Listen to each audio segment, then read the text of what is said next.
ഞാനിങ്ങനെ നോക്കുമ്പോൾ എന്നോട് പറഞ്ഞു, ഞാനന്ന് കുട്ടാലിമായി അങ്ങനെ വാതിൽ പോണ കാലം. അന്ന് എനിക്ക് തളിയിൽ ഇട്ടോണം എന്ന് പറഞ്ഞ സ്ഥലത്ത് വാതിലുണ്ട്. പക്ഷെ എനിക്ക് വാതിന് പോകാൻ വേണ്ടി വീട്ടിൽ നിന്ന് ഇറങ്ങിയപ്പോൾ എനിക്ക് തോന്നി വാതിന് പോകാൻ പറ്റില്ല. എന്താ, എനിക്കിങ്ങനെ തോന്നുകയാണ്, ഈ വാതിൽ പറയുന്നതിൻ്റെ ഇടയിൽ നീ ഞാൻ മരിക്കും ഒരു തോന്നല്. അതുകൊണ്ട് പേടി, ഒരു പേടി.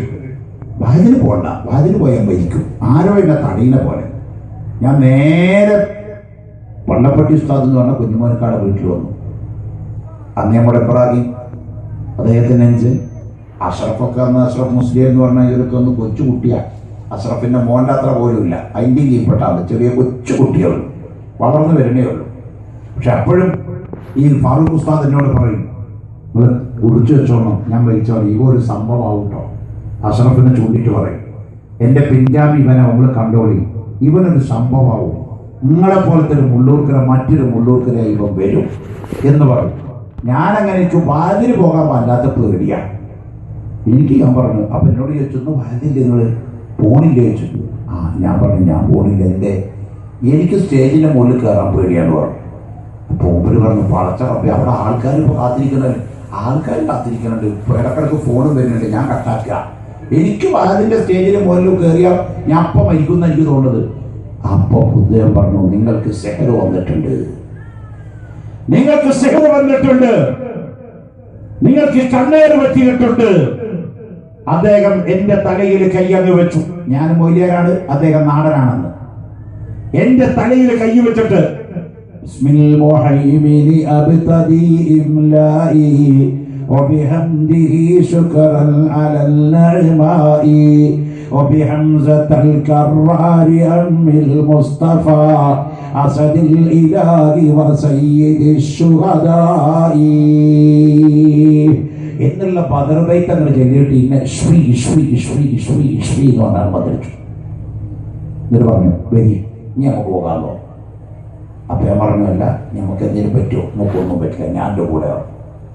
അങ്ങനെ അദ്ദേഹത്തിന്റെ കാറിൽ എന്നെ തലയിട്ടോളത്തെ സ്റ്റേജിലെത്തിച്ചു. 4.5 മണിക്കൂർ അന്ന് ഞാൻ അവിടെ വയത് പറഞ്ഞു. വയത് പറഞ്ഞിറങ്ങിയപ്പോൾ എനിക്കൊരു കുഴപ്പമില്ല. അത്രയും കാലം കഴിഞ്ഞിട്ട് ഇപ്പൊ ഇത്രയും പേരെ ഞാൻ ഇപ്പോഴും ജീവിച്ചു. കാലത്ര കഴിയുപോയി. നമ്മൾ ആലോചിച്ചോക്കണം, ഞാൻ അതാണ് ആലോചിക്കണം. അദ്ദേഹം വളരെ ചെറുപ്പത്തിൽ തന്നെ അദ്ദേഹത്തിന്റെ മനസ്സിൽ ഔലിയാക്കളുടെ മൊഹിബാണ്, മൊഹിബുൽ ഔലിയാണ്. ഒരൊറ്റ വെള്ളിയാഴ്ച രാവ് പോലും വെരുമ്പടപ്പ് പുത്തപ്പള്ളി കുഞ്ഞഹമ്മദ് മുസ്ലിയാർ ഉപ്പാപ്പാണ് ഖബർ സിയാറത്ത് ചെയ്യാതിരിക്കാൻ ഫാറൂഖ് ഉസ്താദിന് കഴിയുമായിരുന്നില്ല. അന്ന് എന്നെ വിളിച്ചിട്ട് പറയും, മോനെ വാ വണ്ടി കയറ്, ബസ്സില്ലെങ്കിൽ കാറില്ലെങ്കിൽ ഓട്ടോറിക്ഷ, ഏതെങ്കിലും ഒരു വാഹനം കൊണ്ടുവന്നിട്ടുണ്ടാവും. വന്നിട്ടിറക്കി വരും. ഞാൻ അന്നവിടെ ചെറിയ പോവുക, അതിൽ കയറും, മൂപ്പര് ഞാനും കൂടി പോകും, പെരുമ്പടപ്പിൽ പോകും. പോണ വയ്ക്ക് ചായക്ക് മേടിച്ചു വരും, വയറിറച്ച് ഭക്ഷണം തരും, ഒരു യാസീനോതും, അവിടെ നിന്ന് എന്നെ കൊണ്ട് ദ്വാരിപ്പിക്കും. വരുമ്പോൾ എൻ്റെ പോക്കറ്റിൽ ഒരു കവർ ഉണ്ടാവും, 1 മാസത്തെ ചെലവിനുള്ള പൈസ അതിലുണ്ടാവും. 1 മാസത്തെ ചെലവിനുള്ള പൈസ. വിഷമിക്കുന്നവനെ സഹായിക്കുന്ന ആളായിരുന്നു ഫാറൂഖ് ഉസ്താദ്. ഒരിക്കൽ ഒരു മനുഷ്യനെ പറ്റിയിട്ട് അദ്ദേഹത്തിന് ഏറ്റവും അധികം ദ്രോഹിച്ചൊരു മനുഷ്യനായുള്ള പേര് അവിടെ പറയുന്നില്ല. അദ്ദേഹത്തിനെ കള്ളക്കേസിൽ കുടുക്കുകയും അദ്ദേഹത്തെ ദ്രോഹിക്കുകയും ചെയ്തൊരു മനുഷ്യൻ. ഞാൻ പറഞ്ഞു വരുന്നത്, അങ്ങനെ എന്നെ കൊണ്ടുപോയി അന്ന് അവിടുന്ന് വാത് പറയിപ്പിച്ചു ഇറങ്ങി. അതിനുശേഷം എന്നോട് പറഞ്ഞു, എന്നെ ഏറ്റവും അധികം ചീത്ത പറയുന്ന ഒരു മനുഷ്യൻ ഒരു രോഗിയായി കിടക്കുന്നുണ്ട്. അദ്ദേഹത്തിന് പേര് കേസ് കൊടുത്തു, കള്ളച്ചക്കയിലുണ്ടാക്കി ഒപ്പിട്ട് കൊടുത്തു. അതൊക്കെ നിങ്ങൾ അറിയാത്ത ആൾക്കാരുണ്ടാവും, പത്രങ്ങളിലൊക്കെ വന്നു, ചിലതൊക്കെ അറിയും. അയാൾ രോഗിയാണ്, എനിക്ക് അയാൾക്ക് കുറച്ച് പൈസ കൊടുക്കണം, എന്റെ കുടുംബങ്ങളും വരണം പറഞ്ഞു. ഞാൻ അയാളെ വീട്ടിലേക്ക് കടന്നു ചെന്നപ്പോൾ ആ മനുഷ്യൻ അവിടുന്ന് എഴുന്നേൽക്കാൻ വയ്യ, ക്യാൻസറാണ്.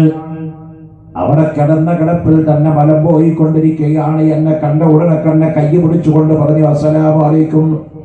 വലൈക്കും അസ്സലാം. പറഞ്ഞൊരു പള്ളപ്പട്ടി ഉസ്താദ് എന്ന് പറയുന്ന നിങ്ങളെ ഫാറൂഖ് ഉസ്താദിനെ കണ്ടപ്പോൾ അദ്ദേഹം പൊട്ടിയാകെ കരയാണ്. എന്നിട്ട് പറയാള്, എന്റെ മക്കള് തെറ്റി വന്നുപോയി. 50,000 രൂപയുടെ ഒരു കെട്ടെടുത്തിട്ട് ആ വ്യക്തിയുടെ കയ്യിലിറങ്ങി വെച്ചു കൊടുക്കുകയാണ്. നയാ പൈസ മരുന്ന് വാങ്ങിക്കാനില്ലാതെ തന്നെ ചീത്ത വിളിച്ച, തന്നെ തെറി വിളിച്ച, തന്റെ പേരിൽ കള്ളച്ചക്ക് ഒപ്പിട്ട് കൊടുത്ത ആ മനുഷ്യനെ പോയി സഹായിക്കുകയാണ്. അതാണോ ഈമാൻ. ഹബീബുന നബി മുഹമ്മദുർ റസൂലുള്ളാഹി സ്വല്ലല്ലാഹു അലൈഹി വസല്ലമ തങ്ങളെ ദിവസം മദീനയിലെ പള്ളിയിലേക്ക് നടന്നു പോകുമ്പോൾ ഒരു പെണ്ണ് വന്ന് ദിവസം തുപ്പും എന്ന് പറഞ്ഞിട്ട് ആ തുപ്പുക. മുഹമ്മദേ പ്രാന്താപ്പൂ റസൂലുള്ളാഹിന്റെ മുഖത്തേക്ക് ഒരു തുപ്പ്. റസൂലുള്ളാഹി സ്വല്ലല്ലാഹു അലൈഹി വസല്ലമ തങ്ങള് മദീനത്തെ പള്ളിയിലേക്ക് നടന്നു പോകുമ്പോ എന്ന് ഈ പെണ്ണ് വന്ന് പറയാണ്, മുഹമ്മദേ പ്രാന്താപ്പൂ ഒരു തുപ്പ.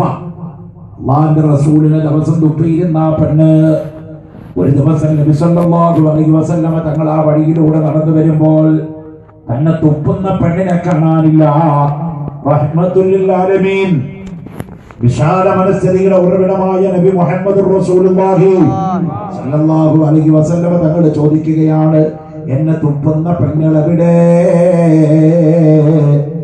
ആ സമയത്ത് ഒരാൾ പറഞ്ഞു, നബിയെ തങ്ങളെ തുപ്പുന്ന പെണ്ണ് മുസ്ലിം ആയിരുന്നില്ല, അവൾ യഹൂദിച്ചിയായിരുന്നു. റസൂലുള്ള ചോദിച്ചു, അവൾ എവിടെ? അപ്പോഴാ പറയുന്നത്, അവൾ രോഗിയായിട്ട് അവളുടെ വീട്ടിലെ കിടപ്പാണ്.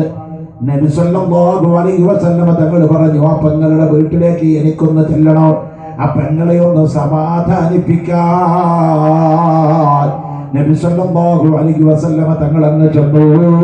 ആ രോഗിയായി കിടക്കുന്ന പെണ്ണിന്റെ തലക്ക് ഭാഗത്ത് നിന്നുകൊണ്ട് ചോദിക്കുകയാണ്, പെങ്ങളെ. ഒരൊറ്റ വിളി അങ്ങ് വിളിച്ചപ്പോ, പെങ്ങളെ എന്ന് വിളി കേട്ടപ്പോൾ ആ പെണ്ണ് തലയുയർത്തി നോക്കുമ്പോ കാണുന്നതാരാണ്? താൻ എല്ലാ ദിവസവും തുപ്പുന്ന, കാർക്കിച്ച് മുഖത്ത് തുപ്പുന്ന മുഹമ്മദ് മുസ്തഫ.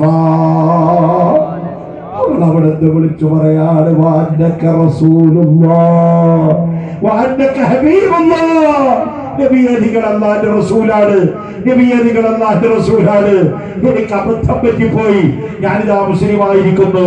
അതാണ് നമ്മുടെ മതം. പ്രിയപ്പെട്ടവരെ, ഒരാൾ ശത്രുവിനെ സ്നേഹിക്കാനാ നമ്മളോട് പഠിപ്പിച്ചത്, അയൽവാസിയോട് കരുണ കാണിക്കാനാ നമ്മളോട് പഠിപ്പിച്ചത്, അന്യമതക്കാരോട് വിനയം കാണിക്കാനാ നമ്മളോട് പഠിപ്പിച്ചത്, എല്ലാ മനുഷ്യരെയും സ്നേഹിക്കാനാ നമ്മളോട് പഠിപ്പിച്ചത്.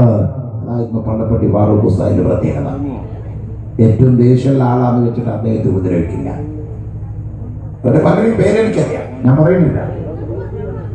അദ്ദേഹത്തെ ഉപദ്രവിച്ച ആളുകളൊക്കെ അവസാനം വളരെ വിഷമഘട്ടത്തിലേക്കാണ് അവസാനമായി പോയത്. അല്ലാഹു നമ്മെ അവർക്കൊക്കെ നല്ല സ്വർഗം കൊടുക്കട്ടെ, ആമീൻ എന്ന് ദ്വാരക്കാം. അതുകൊണ്ട് ഇവിടെ ഉസ്താദിന്റെ മജ്ലിസ്, ആ ഉസ്താദ് തുടങ്ങി വെച്ച ആ ചികിത്സ, അതാണ് കുത്തുബിയത്ത്. ആ കുത്തുബിയത്ത് നിരന്തരമായി ഇവിടെ ചൊല്ലി അതിങ്ങനെ മുത്തവാത്തിറായി ചെല്ലി വരിക. ഒരു ഔറാദ് നിങ്ങൾക്ക് ചെല്ലാൻ വേണ്ടി ഒരാൾ നിങ്ങളോട് പറഞ്ഞു, ദിവസം 33 വട്ടം സുബ്ഹാനല്ലാഹ് എല്ലാം പറഞ്ഞു. നിങ്ങൾ ദിവസം 33 വട്ടം മുടങ്ങാതെ അങ്ങനെ ചെല്ലി ഒരു 10-15 കൊല്ലം ചെല്ലിയ നിങ്ങൾക്കൊരു വിഷമം വരുമ്പോൾ ഈ സുബ്ഹാനല്ലാഹ് മതി കേട്ടോ. സുബ്ഹാനല്ലാഹ് അത് 33 വട്ടം ചെല്ലിയൊക്കെ അങ്ങനെ വിഷമം അതോടെ തീരും. സ്ഥിരമായി ചെല്ലുന്ന ഔറാദുകൾക്കൊക്കെ പ്രത്യേകത ഉണ്ട്. എന്ന പോലെ ഉസ്താദിന്റെ കാലം മുതൽ ഇവിടെ തുടങ്ങി വെച്ച ഈ കുത്തുബിയത്ത് അദ്ദേഹത്തിന്റെ അനുജൻ അഷ്റഫ് ഉസ്താദ് ഏറ്റുവാങ്ങി. അദ്ദേഹത്തിന്റെ വഫാത്തോടുകൂടെ അദ്ദേഹത്തിന്റെ ഹുദൂരിയത്തിലും ശഖ്സിയത്തിലും എന്ന് പറഞ്ഞാൽ ജീവിതകാലത്തിലും മരണത്തിന്റെ ശേഷവും അത് നടത്താനുള്ള അധികാരം ബഹുമാനപ്പെട്ട അഷ്റഫ് മൗലവി അവർക്ക് കൊടുത്തു. അദ്ദേഹം അത് ഏറ്റെടുത്തു, ജ്യേഷ്ഠന്റെ വഴി തെരഞ്ഞെടുത്തു. ഇവിടെ ഇതാ കുത്തുബിയത്ത് തുടങ്ങി. ജ്യേഷ്ഠൻ കാണിച്ചതുപോലെ വലിയ വലിയ കറാമത്തുകൾ ഇവിടെ കാണുക. ഒരു പെണ്ണുങ്ങൾ എന്നോട് വന്നിട്ട് പറഞ്ഞു, ഉസ്താദേ തലയ്ക്ക് ക്യാൻസറായി, ഇപ്പൊ പറഞ്ഞതാ, അത് മാറി. ഇവിടെ വന്നിട്ട് ഇവിടെ മജ്‌ലിസിൽ ഇരുന്നത് കൊണ്ട് അത് മാറി. വേറെ പെണ്ണുങ്ങൾ വന്നിട്ട് പറഞ്ഞു, എനിക്ക് മുലയ്ക്ക് ക്യാൻസർ ആയിരുന്നു ഉസ്താദേ. മുലയ്ക്ക് ക്യാൻസർ വന്നാൽ എന്താ, ബ്രസ്റ്റ് ക്യാൻസർ വന്നാൽ 2 മുലയും മുറിച്ചു കളഞ്ഞിട്ട് മാമോഗ്രാം ടെസ്റ്റ് ചെയ്ത് കീമിയോതെറാപ്പി ചെയ്യണം. കാരണം ഞാൻ 10-15 കൊല്ലം ആശുപത്രി നടത്തിയ മുസ്ലിയാരാ. അതുകൊണ്ട് എനിക്ക് മെഡിക്കൽ സയൻസിന്റെ ബാലപാഠം അറിയാം. 10-15 കൊല്ലം പേര് കെട്ടൊരു ആശുപത്രി നടത്തിയ ഒരാളാ. മുലയ്ക്ക് ക്യാൻസർ പിടിച്ചാൽ ബ്രസ്റ്റ് ക്യാൻസർ എന്നാണ് ഇംഗ്ലീഷിൽ അതിന് പറയാം. മാമോഗ്രാം ടെസ്റ്റ് ചെയ്യണം, എന്നിട്ട് കൊണ്ടുപോയിട്ട് മുല അരിഞ്ഞു കളയണം, എന്നിട്ട് കീമിയോതെറാപ്പി ചെയ്യണം. കീമിയോ ചെയ്ത് കഴിഞ്ഞാൽ തലയിലെ മുടിയൊക്കെ പോകും. ഇങ്ങനെ ഉണ്ടാകുന്ന ശരീരം ഇങ്ങനെ എല്ലുകൊട്ടയായി മാറും. സുബ്ഹാനല്ലാഹ്. ഒരു കീമിയോതെറാപ്പിയും ചെയ്യാതെ ഒരു മാമോഗ്രാമും ചെയ്യാതെ മുലയുടെ ക്യാൻസർ പിടിച്ചത് എന്റെ മാറിയിവിടുന്ന്. വേറെ സഹോദരൻ വന്നിട്ട് പറയുന്ന, എന്റെ വീട്ടിലുള്ള ആളുകൾക്കൊക്കെ പൈശാചികമായ ശല്യമായിരുന്നു. ഇവിടെ മജ്‌ലിസിൽ വന്നതിന് ശേഷം എന്നെ പിശാചി ഇറങ്ങിപ്പോയി. എന്റെ ശരീരത്തിൽ നിന്ന് പിശാചിനെ ഫാറൂഖ് ഉസ്താദ് വന്നിട്ട് അടർത്തി മാറ്റി എടുത്തങ്ങ് വലിച്ചെറിഞ്ഞു. കേൾക്കുമ്പോ ചിലർക്കൊക്കെ തോന്നും, കാര്യം തോന്നിയിട്ടല്ല, അങ്ങനെയൊക്കെ ഉണ്ടാവും. ഫാറൂഖ് ഉസ്താദ് വന്നിട്ട് ശരീരത്തിൽ നിന്ന് പിശാചിനെ എടുത്തങ്ങ് മാറ്റുമോ? നബിയുനാ മുഹമ്മദ് റസൂലുള്ളാഹി ഒന്നുകൂടി ഉറക്കെ പറഞ്ഞ മുഹമ്മദ് റസൂലുള്ളാഹി സല്ലല്ലാഹു അലൈഹി വസല്ലമ തങ്ങള്, നബി സല്ലല്ലാഹു അലൈഹി വസല്ലമ തങ്ങള്, പ്രിയപ്പെട്ട സഹോദരന്മാരെ, അഷ്റഫുൽ ഖൽഖ് സല്ലല്ലാഹു അലൈഹി വസല്ലമ തങ്ങള് ഒരു സമയത്ത് അവിടെ നിങ്ങൾ ചെന്നപ്പോ, മോനെ അതെന്താ കൊടുക്കണം, ഞാൻ പറഞ്ഞു വെച്ച വിഷയം തന്നെ പറഞ്ഞു തീർക്കാം. പ്രിയപ്പെട്ട സഹോദരന്മാരെ, അള്ളാഹുവിന്റെ ഔലിയാക്കൾക്ക് സാധിക്കും. നബി സല്ലല്ലാഹു അലൈഹി വസല്ലമ തങ്ങള് ഒരു കുട്ടിയെ സിഹർ ബാധിച്ചിട്ട് ശൈത്താൻ കയറിയിട്ട് അള്ളാഹിന്റെ റസൂലിന്റെ അരികിലേക്ക് കൊണ്ടുവരികയാണ്. അള്ളാഹിന്റെ റസൂലിന്റെ അരികിലേക്ക് കൊണ്ടുവന്നിട്ട് ആ കുട്ടിയുടെ ഉമ്മയും ബാപ്പയും പറയാണ്, നബിയെ, ഈ കുട്ടിയുടെ ശരീരത്തിൽ ഒരു ശൈത്താനുണ്ട്. ഞങ്ങൾ കാലമൂസ ചൊല്ലി നോക്കി, ആമാശറ ചൊല്ലി നോക്കി, ലൗവന്തല്ല ചൊല്ലി നോക്കി, സൂറത്ത് യാസീൻ ഓതി നോക്കി, ഖുൽ ഹുവല്ലാഹു ചൊല്ലി, ഖുൽ അഊദു ബിറബ്ബിൽ ഫലക് ചൊല്ലി, ഖുൽ അഊദു ബിറബ്ബിൻ നാസ് ചൊല്ലി, ഞങ്ങൾ എന്ത് ചൊല്ലി മന്ത്രിച്ചിട്ട് ഈ ശൈത്താൻ ഇറങ്ങി പോണില്ല. അപ്പോൾ ഷാഹിദ് സിഹർ പറ്റിയ ചെല്ലേണ്ട ആയത്തേതാ?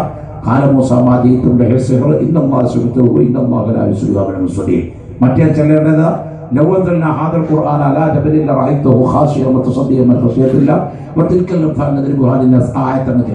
അതുപോലെ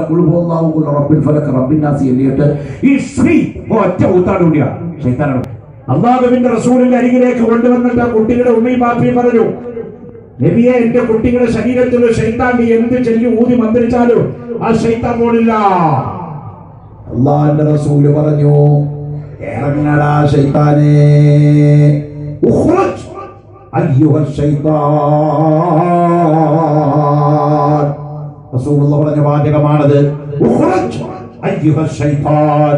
എടാ ശൈത്താനെ, ഇറങ്ങിപ്പോടാ. പറയുന്നതാരാണ്? മുഹമ്മദ് മുസ്തഫ. അത് പറഞ്ഞപ്പോൾ ഒരു നായക്കുട്ടിയെ പോലത്തെ ജന്തു ഈ കുട്ടിയുടെ വായിലൂടെ പോ എന്ന് പറഞ്ഞ് പുറത്തങ്ങ് ചാടി ഓടുകയാണ്. അല്ലാഹുവിന്റെ റസൂൽ പറഞ്ഞു, അവനാണ് ശൈത്താൻ, അവനാണ് പിശാചെന്ന് ഖാല റസൂലുള്ളാഹ്. അപ്പൊ ശൈത്താൻ ശരീരത്തിൽ കയറും. അത് ഇറങ്ങാൻ പറഞ്ഞാൽ ഇറങ്ങും, കയറാൻ പറഞ്ഞാൽ കയറും. ശൈത്താനിന് അല്ലാഹു തആല ചില പവർ കൊടുത്തിട്ടുണ്ട്. അത് അതിന്റെ അപ്പുറത്തെ പവർ ഖുർആനിന് കൊടുത്തിട്ടുണ്ട്. അതിന്റെ അപ്പുറത്ത് ആ ഖുർആനുമായി വിശ്വസിച്ച ഔലിയാക്കൾക്കും അമ്പിയാക്കൾക്കും അല്ലാഹു തആല പവർ കൊടുത്തിട്ടുണ്ട് കേട്ടോ. അപ്പൊ അതുകൊണ്ട് ഇറക്കാൻ പറ്റുമോ, വെട്ടാൻ പറ്റുമോ? വെട്ടുക എന്നുള്ളതൊക്കെ ഒരു ആലങ്കാരിക ഭാഷ. പേർവാടിയിലെ ശൈത്താന്മാരെ വെട്ടി മുറിച്ചു എന്ന് പറഞ്ഞ് ഞങ്ങൾ വിചാരിക്കും, ചേക്കുട്ടിനല്ലേ പടച്ചോനെ ഏർവാടിയിൽ വെട്ടിയത്, ആ ചേക്കുട്ടി ഇതാ പിന്നെ ഇവിടെ വന്നിരിക്കുന്നു, വെട്ടിയാണ് പിന്നെ വരാൻ പാടില്ല. സംശയമുണ്ടോ ചില ആൾക്കാർക്ക്? ചേക്കുട്ടിനെ ഏർവാടിയിൽ വെട്ടി അല്ലേ? എത്രയോ ചേക്കുട്ടിനെയും എത്രയോ ചാത്തനെയും എത്രയോ പൂക്കുട്ടിനെയും എത്രയോ മൂർത്തിനെയും എത്രയോ ഇഫ്രീത്തിനെയും എത്രയോ ശൈത്താന്മാരെയും ഏർവാടി ഇബ്രാഹിം ബാദുഷായുടെയും അതുപോലെ തന്നെ നല്ലപ്രാഹി വലിയുള്ളാടെയും അബൂതാഹിറിന്റെയും ഹദ്റത്തിൽ അതുപോലെ കാട്ടുപള്ളിയിലൊക്കെ വെച്ചിട്ട് വെട്ടി ഇതാ വെട്ടി വെട്ടി വെട്ടി എന്ന് പറയാറുണ്ട്. വെട്ടിക്കൊന്നു എന്നല്ല അതിന്റെ അർത്ഥം, ഈ ശരീരത്തിൽ നിന്ന് മാറ്റിയതിനെ അർത്ഥമുള്ളൂ. ചേക്കുട്ടി എന്ന് പറഞ്ഞാൽ അത് ഒരു ശൈത്താന്റെ പേരാ. അപ്പൊ മലയാളത്തെ അപ്പൊ നിങ്ങൾ ചോദിക്കുന്ന പിന്നെന്താ ദുബായിൽ ചേക്കുട്ടിയില്ലാത്തത്? നമ്മുടെ മലയാളികൾക്ക് മാത്രമല്ല ശൈത്താളുകൾ ധാരാളം ചേക്കുട്ടി. ദുബായിൽ പോയൊക്കെ ചേക്കുട്ടിയില്ല, ചാത്തനുമില്ല. അറബികൾക്ക് ശൈത്താളുകൾ ഞാൻ കണ്ടിട്ടുണ്ട്. ഞാൻ ഒരാളെ മന്ത്രിക്കാൻ പോയി. ഞാൻ 94 ദുബായിൽ ചെന്നപ്പോ എനിക്കൊരു വിസക്ക് ആവശ്യമാണ്. കാരണം ജീവിതത്തിൽ വിഷമം ഘട്ടം തരണം ചെയ്യാൻ യാതൊരു നിർവാഹവും ഇല്ലാത്തപ്പോ, നാട്ടിലെ വാലുകൊണ്ടൊന്നും ജീവിക്കാൻ പറ്റില്ല എന്ന് മനസ്സിലാക്കിയപ്പോ ഉപജീവന മാർഗം ഗൾഫിൽ പോയിട്ട് വല്ല ജോലിയും കിട്ടുമെന്ന് അന്വേഷിച്ചു പോയതാ. അവിടെ ചെന്നിട്ട് ഞാൻ പല സുഹൃത്തുക്കളെയും വിളിച്ചിട്ട് പറഞ്ഞു, എനിക്ക് ഔക്കാഫിലൊരു പണി ഒഴിച്ചാൽ പള്ളിയിൽ പല ജാതി നോക്കി കിട്ടുന്നില്ല. അവസാനം ഒരു വിസ കിട്ടുക, ഒരു അന്നൊക്കെ ഫ്രീ വിസ എന്ന ഓമന പേരിൽ ജോലി ചെയ്യാത്ത വിസ കുറച്ച് പൈസ കൊടുത്താൽ കിട്ടും. 5000 ദിർഹം വേണം അക്കാലത്ത് വിസ കിട്ടണമെങ്കിൽ. 5000 ദിർഹം എനിക്ക് ആരാ തരിക, എവിടുന്ന് കിട്ടാനെന്ന് പരിചയക്കാർ കുറവാണ്. അങ്ങനെ ഇരിക്കുമ്പോൾ ഒരാൾ എന്നോട് വന്നിട്ട് പറഞ്ഞു, ഒരു അറബിയുടെ ശരീരത്തിൽ ഒരു ശൈത്താണ്ട്, ആ ശൈത്താനെ ഇറക്കിയിട്ട് അയാൾ രോഗം മാറ്റി അങ്ങക്ക് വിസ തരാന്ന് പറയുന്നത് അറബിയോ? ഈ പറയുന്നത് ശൈത്താൻ അറബിയാണെന്ന് വെച്ചു, കാരണം എന്നാ അവിടെ ചോദിക്കാൻ പറ്റില്ല. ആ പറയുന്നത് ശൈത്താനാവും. അല്ലല്ല, അത് ഒറിജിനൽ അറബിയാണ് പറയുന്നത്. ശൈത്താൻ അറബിയിൽ അറിയാലോ. ഞാൻ ചോദിച്ചു, ഈ ശൈത്താൻ അറബിക്ക് അത്യാവശ്യം തടിമണ്ണൊക്കെ ഉണ്ടോ? കാരണം ഒന്ന് കിട്ടിയാൽ ചിലപ്പോൾ ശൈത്താളുകൾ നമ്മൾക്ക് ഒന്നാണ്ട് വെച്ചെന്ന ശൈത്താൻ എന്ത് മൊയ്യേര് അടിച്ചാളി. നിങ്ങൾ കേട്ടിട്ടില്ലേ? നല്ലൊരുത്തി കുഞ്ഞഹമ്മദ് മുസ്ലിയാർ പറഞ്ഞിട്ട് വലിയൊരു അസ്മായിൻ്റെ ആളുണ്ടാവുന്നു. നല്ലൊരുത്തി കുഞ്ഞഹമ്മദ് മുസ്ലിയാർ എന്ന് പറഞ്ഞാൽ കേരളം കേളികെട്ട അസ്മായിൻ്റെ ആളാണ്. കലമെടുത്തിട്ട് ഒരു പെണ്ണിന്റെ ശൈത്താനിനെതിരെ തകിടിലിങ്ങോട്ട് എഴുതുമ്പോ ആ പെണ്ണ് അവിടുന്ന് നീച്ചിട്ട് പറഞ്ഞു, എടാ കുഞ്ഞേമോ, നീ എനിക്കെതിരെ പേരെടുത്താൽ ആ എടുത്ത പേരിന്റെ തുബറിൽ കൂടെ ഇവിടെ വലിച്ചെടുക്കും ഞാൻ പറഞ്ഞു. വലിയ സ്ഥാനത്തിരിക്കുന്ന കുഞ്ഞേമൂലർ പറഞ്ഞു, ആ ശൈത്താൻ ആ പണിയൊപ്പിക്കും, ഞാൻ ഇവൾക്ക് പണിയെടുക്കില്ല. കുഞ്ഞേമൂലർ കിതാബ് മടക്കി വെച്ചാണ് പോയി. ശൈത്താൻ പണിയെടുക്കുന്ന ആൾക്കാരുടെ ശരീരത്തിലേക്കും കയറി വരാൻ നോക്കും. അതിന് ചില മഹാന്മാരുടെ പൊരുത്തം വേണം. അതിനാണ് റിയാദ് വീഴുക, ഇജാസത്ത്, തെരീക്കത്ത്, ഇതൊക്കെ വേണം. പൊരുത്തം വേണം, ചില പ്രൊട്ടക്ഷൻ വേണം. അല്ലെങ്കിൽ കറണ്ട് ആർക്കും ഷോക്കടിക്കും. മൊയ്യാരാന്ന് പറഞ്ഞിട്ട് കറണ്ട് തൊട്ടാൽ ഷോക്കടിക്കാതിരിക്കോ? അല്ലെങ്കിൽ ഇലക്ട്രിസിറ്റിയിലെ ചീഫ് എഞ്ചിനീയറാന്ന് പറഞ്ഞാൽ വയറിന്റെ ഉള്ളിൽ പോയിട്ട് ഒന്ന് കൈയിട്ടോക്കാം, ഞാൻ ചീഫ് എഞ്ചിനീയറാണ് എന്നെ തുടരുത് കേട്ടോ എന്ന് പറഞ്ഞാൽ കറണ്ടിന് എന്ത് ചീഫ് എഞ്ചിനീയറാ? അതുപോലെ ശൈത്താൻ എല്ലാവരുടെ ശരീരത്തിലേക്ക് വരും. പക്ഷെ അത് വരാതിരിക്കാൻ ചില പ്രൊട്ടക്ഷൻ അതുണ്ട്. അത് അല്ലാഹു തആല ചെയ്തു വെച്ചിരിക്കുകയാണ്. അതുകൊണ്ട് നിങ്ങൾ മനസ്സിലാക്കണം പ്രിയപ്പെട്ടവരെ, ഇവിടെ ചികിത്സ നടത്തുമ്പോ ഔലിയാക്കളുടെ സഹായമില്ലാതെ, സ്വാലിഹീങ്ങളുടെ പൊരുത്തമില്ലാതെ, മഹാന്മാരുടെ പൊരുത്തമില്ലാതെ ഇതിവിടെ നടത്താൻ സാധ്യമല്ലാതെ കൊണ്ടാണ് അഷ്റഫ് മൗലവി അദ്ദേഹത്തിന്റെ ജ്യേഷ്ഠനും നമ്മുടെ പ്രിയപ്പെട്ടവരുമായ പള്ളപ്പട്ടി ഫാറൂഖ് ഉസ്താദിന്റെ ബഹുമാനപ്പെട്ട കറാമത്തോടെ അനുഗ്രഹത്തോടെ അദ്ദേഹം നടത്തുമ്പോൾ ആ ക്യാൻസർ മാറി. ഒരാൾ വന്നിട്ട് എന്നോട് പറഞ്ഞു എന്റെ വീട്ടിലുള്ള സകലാൾക്കും ഭ്രാന്തായിരുന്നത് മാറി. വേറാൾ വന്ന് എന്നോട് പറയുന്നു, ഉസ്താദേ എന്റെ ശരീരത്തിൽ ഇതാ ഇവിടെ ഓപ്പറേഷൻ ചെയ്താണ് ഇയാള്, ഇവിടുന്ന് ഒരു മഴ ഉണ്ടാകാതെ അങ്ങനെ നീങ്ങിപ്പോയി, എനിക്ക് ശ്വാസോച്ഛ്വാസത്തിന് യാതൊരു കുഴപ്പവുമില്ല. അങ്ങനെ ഒരുപാട് ആളുകള്, ചില സ്ത്രീകൾ വന്നിട്ട് എന്നോട് പറയുന്നു, ഉസ്താദിനെ ഞാൻ സ്വപ്നം കണ്ടു. അവർ അന്യപുരുഷനെ അന്യപ്പെണ്ണിനെ സ്വപ്നം കാണാൻ പറ്റും. അഷ്റഫുൽ ഖൽഖ് മുഹമ്മദുർ റസൂലുള്ളാഹി സ്വല്ലല്ലാഹു അലൈഹി വസല്ലമ തങ്ങളെ പെണ്ണുങ്ങൾ സ്വപ്നം കാണാറില്ലേ? അല്ലാഹുവിന്റെ റസൂലിനെ സ്വപ്നം കാണാറില്ലേ? അതുപോലെ ഔലിയാക്കളുടെ ഭാഗത്തുനിന്ന് സ്വപ്നങ്ങൾ ദർശിക്കാറുണ്ട്.